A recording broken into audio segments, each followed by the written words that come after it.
Okay, hey there, and welcome back to the deep dive. We've got quite a stack of sources here today. We're diving deep into the second day of testimony in the Sean Diddy Combs trial. That's right. And this one really focuses almost entirely on the testimony from Cassie Ventura, his ex-girlfriend, a really key witness here. Yeah, definitely key. So our mission, like always, is to, sift through these sources you sent over, pull out the crucial info, the analysis, help you understand what happened that day in court. Based only on this material, let's get into it. Okay, so the sources, they set the scene. Day 2 of testimony, Cassie Ventura takes the stand. Mm-hmm. And it's immediately kind of striking because apparently it was the first time she and Combs had actually seen each other, been in the same room since 2018. Wow. And the sources describe how she seemed, her demeanor, said she was soft-spoken, pretty matter-of-fact, even when talking about some really graphic, difficult stuff. Yeah. And apparently, she didn't really make eye contact with Combs, looked more towards her husband, Alex Fine, and, family, her attorney for support. But Combs did look at her, according to these sources. Interesting. Okay. And, the sources weave in the relationship background alongside this. That age difference is pretty significant. She met him at 19. She's 38 now. He's 55. So almost 2 decades there. 19. And she was just starting out, right? Young singer, model. Exactly. Signed to his label, Bad Boy Records. And get this, it was apparently a 10-album deal. 10 albums? Wow. Which kind of sets up the whole power dynamic that the sources say was really central to her testimony. Yeah. She apparently said she didn't have much sexual experience before him, felt naive when the alleged abuse started around age 22. Didn't really grasp that power imbalance then. And it sounds like that dynamic didn't just, stay personal. It affected her career. Big time. That 10-album deal. Sources say only 1 album ever came out. It's one. Yeah.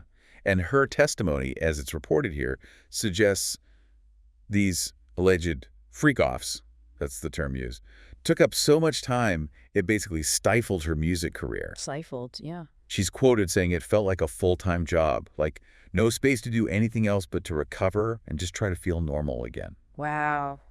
That's heavy. And it wasn't just time. It was financial control, too, apparently.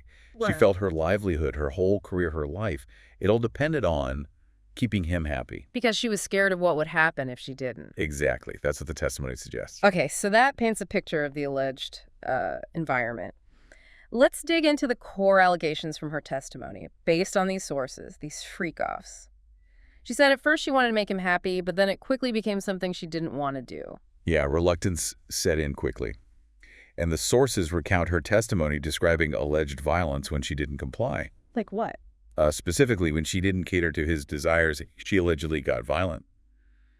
The testimony mentioned bashing and stomping her head at times. Oh my. And there were descriptions of degrading sexual acts he said she was forced into, starting when she was 22, feeling like her own preferences just weren't at all considered. It sounds like complete objectification.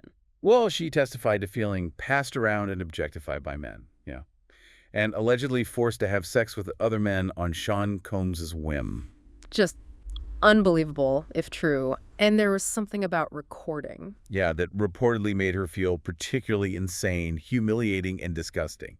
His alleged desire to set up recording equipment for these encounters. Okay. Now, the sources bring up that LA hotel incident, March 2016, the one caught on video. That must have been huge in court. Absolutely pivotal.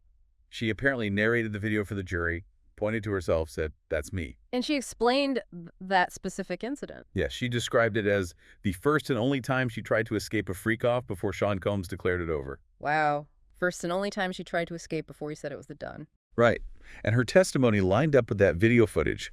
Said she got hit by Combs, had a black eye, tried to leave, and then he dragged her back, just like you see in the video. God, seeing that play out. And the sources also mentioned details about, the state of the rooms afterwards. Yeah, but apparently testimony described rooms left in complete disarray, candle wax, oil everywhere, a pungent smell. And why do those details matter legally? What's the analysis there? Well, the sources suggest this feeds the prosecution's argument about coercion. How so? The idea is nobody would choose to be in a place like that unless they felt forced, compelled, Yeah. unable to leave. It undermines any idea of it being purely voluntary. Right. Using the physical scene to suggest her state of mind. Makes sense. And testimony also reportedly covered control mechanisms. Diddy's inner circle, bodyguards, chief of staff, people who allegedly helped make these things happen. Okay. And there was a moment mentioned where her voice apparently started to tremble when she talked about the bodyguards, showed a sense of fear. Fear of what specifically? The implication was, if she didn't answer her phone right away, someone would come and find her. That's how she reportedly put it. Okay, so that really leans into the prosecution's narrative, right? That this wasn't just a relationship gone bad, but potentially a criminal enterprise, using their term. No. A structured system. Exactly. That's how the sources framed the prosecution's likely use of that testimony. Got it. Okay, so moving beyond just Cassie's testimony for a second, you mentioned other witnesses in the sources. Yeah, briefly. Daniel Phillip, who was identified as a male escort, he reportedly testified he actually saw Diddy attack Cassie. Okay, so an eyewitness to violence. How did the defense handle that? Well, according to the sources, they cross-examined him pretty hard, attacked his credibility, floated the idea he had feelings for Cassie, suggesting maybe it was jealousy motivating him, trying to undermine the idea Cassie was coerced. So the classic credibility attack, plus trying to introduce another motive. Pretty much. But the prosecution, they pushed back, highlighting the brutality Phillip allegedly witnessed, Diddy allegedly directing encounters, and the fact that payment was involved. Okay, so a lot of different angles there. Let's talk big picture strategy. The defense, the sources mentioned they actually admitted some things. Yeah, this is really interesting. In their opening statements, the defense reportedly admitted Combs got violent. They acknowledged it was a toxic, violent relationship. Wow, okay. Admitting violence seems like a big step. So what's their argument then? Their argument, as the sources lay it out, is basically, okay, yes, there's domestic violence, it was bad, but that doesn't automatically equal trafficking or running a criminal enterprise. Those are the specific federal charges he's facing. Ah, okay. So they're trying to draw a very fine line. Exactly. The sources use the phrase, slice this with a scalpel. They want to separate the violence, which even might be state crimes like assault, maybe even rape, but those aren't in this indictment. Separate that from the federal charges. So they're saying it was a horrible relationship, yes, but it wasn't this specific federal crime. Precisely. They might argue it's about love, infidelity, jealousy, money, things like that. The sources suggest they probably won't argue she wanted this stuff, but they'll hammer on the idea that it doesn't legally add up to trafficking or racketeering. Okay, that makes the defense strategy clearer. What about the prosecution? How are they approaching it, according to these sources? They seem to be going for a very detailed, piece-by-piece narrative, highlighting both the violence and the sexual nature of everything. Getting into the weeds. Yeah, the sources say nitty-gritty, really extreme details.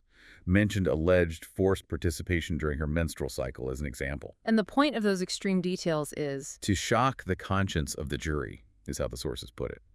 To make it crystal clear, this wasn't just typical domestic violence, wasn't consensual sex gone wrong, but something far more extreme, fitting the pattern of coercion and control they need to prove. And all those specifics we talked about earlier, the messy room, the smells, the oil bottles, that's part of this too. Absolutely. The analysis in the sources hammers this point. Yeah. The devil is in the details for witness credibility. Especially when the whole case might hinge on her testimony. Exactly. Sources say the case rises and falls on the testimony of Cassie Ventura. So, those details. Crucial for the jury deciding if they believe her and believe the severity of what she's describing. And the fact that the defense admitted violence, the legal analysis in the sources says that actually matters quite a bit. Yeah, it absolutely matters, according to the analysis, because the prosecution can argue that violence is what actually quieted Cassie for so many years. Explaining the delay in coming forward. Right. Framed as a very common issue for domestic violence and the sexual assault survivors. Right. Takes time to process, feel safe, gain courage, especially with fear and what happens behind closed doors. Okay. Text messages also came up between Cassie and Diddy. They did. Yeah. The defense might try to use them to show consent, But the prosecution had a counter-narrative.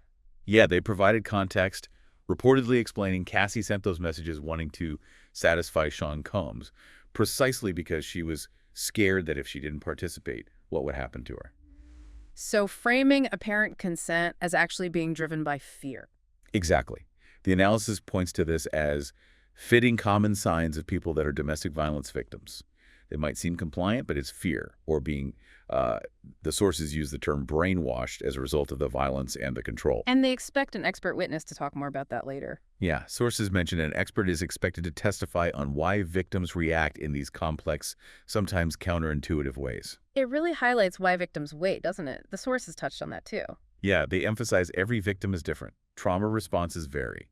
But reasons for waiting often include fear, that feeling of full control by the abuse, financial control too, worries about reputation, society's judgment, just complex psychological stuff, it takes time. Makes sense. So, looking ahead slightly, the cross-examination of Cassie herself. The sources suggest that's going to be really tricky for the defense. Extremely tricky. How do you challenge her story without looking like you're attacking a victim, especially with these allegations, and alienating the jury? Right. Sources note a woman attorney would likely handle it.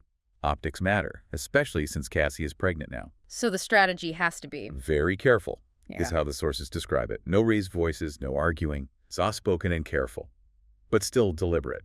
Trying to find inconsistencies, however small.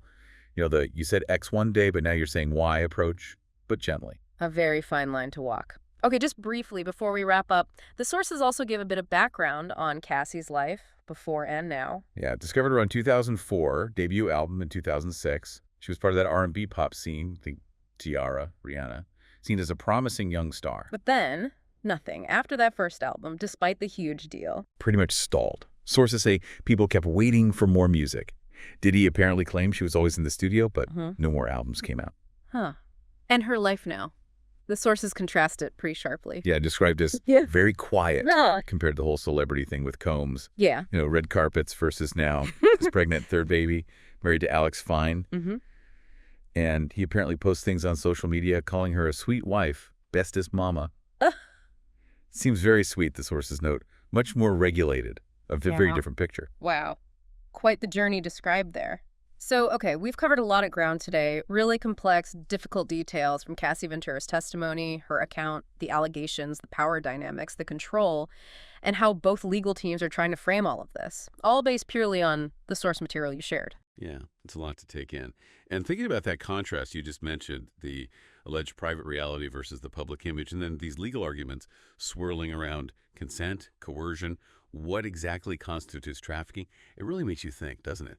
How incredibly difficult it must be for anyone on the outside to truly reconcile these completely different versions of a relationship, what really happened behind those closed doors. It's often so hard to know.